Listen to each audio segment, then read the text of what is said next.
If you're just doing one string, which I'd probably recommend to start out with, just one single string, it's going to be 15 feet or so. If you're doing like a 7 or 8 diamond, you might need more, but I usually do personally 5 or 6 diamond classics, so I usually only need 15 or so feet of cross lace. Okay, so I'm starting with the copper color cross lace in the beginning. So I already have one knot on the end, and then this side I have it uncut because I'm going to essentially prep it for traditional. So to make traditional a little bit easier, what you're going to do is take a lighter and you're going to want to run the flame across maybe about an inch or so, maybe a little bit more, so that the string actually hardens up and makes it a lot easier to string with versus just having, a burnt tip. So this is a torch that doesn't work as well as if we are using like a regular, disposable Bic lighter, because this one burns a lot hotter.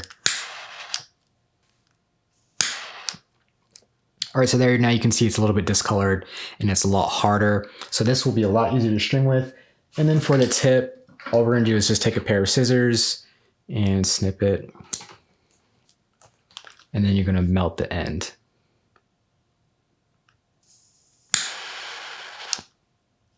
There we go. So there we have our tip. That's ran just a little bit on the flame, so that's nice and hard. Makes it a lot easier to string with. So now this is specifically what I was saving that first top string hole or that first sidewall hole for, because we're going to put our cross lace through that hole. So what I like to do is come through it.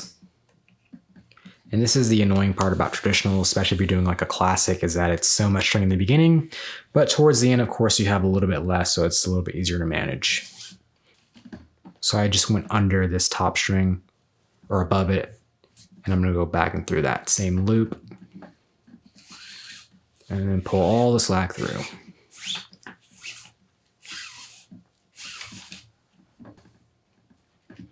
All right, so that's gonna be nice and tight there. So now this is very important. What we're gonna be doing next is the interlock. This is extremely important for traditional because if you don't do this right, your pocket's not gonna come out right and the loops won't be connected to each other. So very important that you pay attention here. So I have my first leather here. We're gonna take our string with the leading in.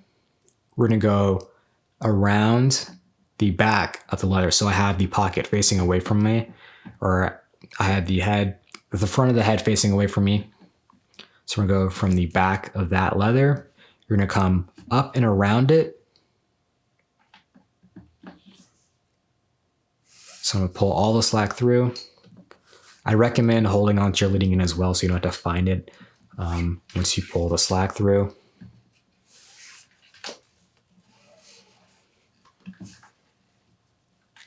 Okay, so we're finally at the end. So you can see we went back behind the leather and you're gonna come up and through this little loop here that you leave. There you go. And what I like to do for mine is that I have the loop on the leather essentially in between this flat, dead space of the sidewall string. Now we're going to take our leading in. We're going to go into the plastic or between the plastic and go through the sidewall string. Pull all your slack through. And so we've pulled it all the way through. We just went through the back of it. Take your leading in string. You're going to come up and through this loop here and then pull all the slack through. And essentially, we're just doing this down the rest of the head. We just went around leather, up and over, and then between the plastic of the head and the sidewall string, and then up and through that loop that we leave over.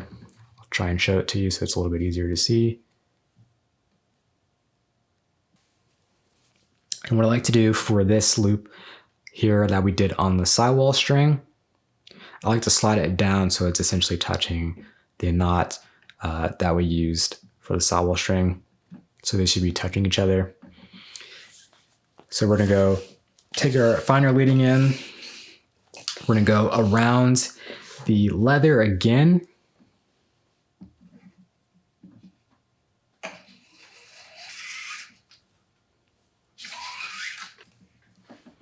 making sure everything up here stays in place. So we want this further down. And like I said earlier, I like to have the loops on the leather to kind of be inside this dead space of sidewall string. So from here, we're going to go into or between the plastic and the sidewall string. So here you can see we kind of just have the rest of it just snaking through. Take your leading end string, go up and through just above that.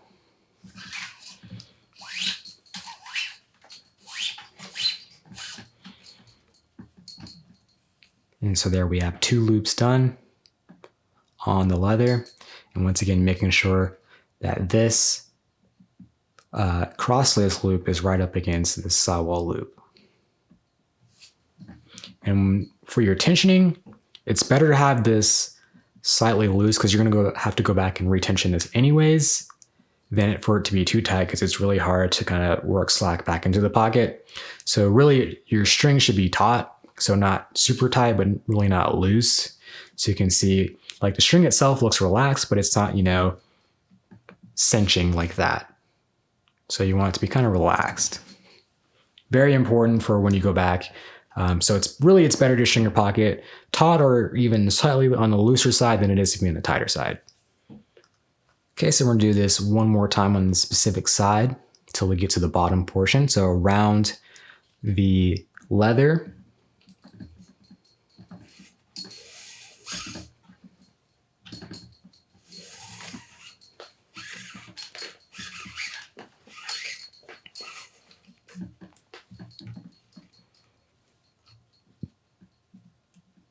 just like that, up and over that loop we made into that little space between the plastic and the sidewall string, and then through the loop.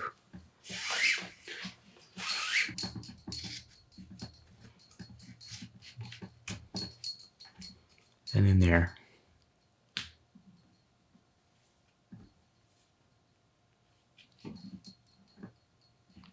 And essentially we're just going to do that all the way to the bottom, and I'll show you how to transfer over to the next leather coming up.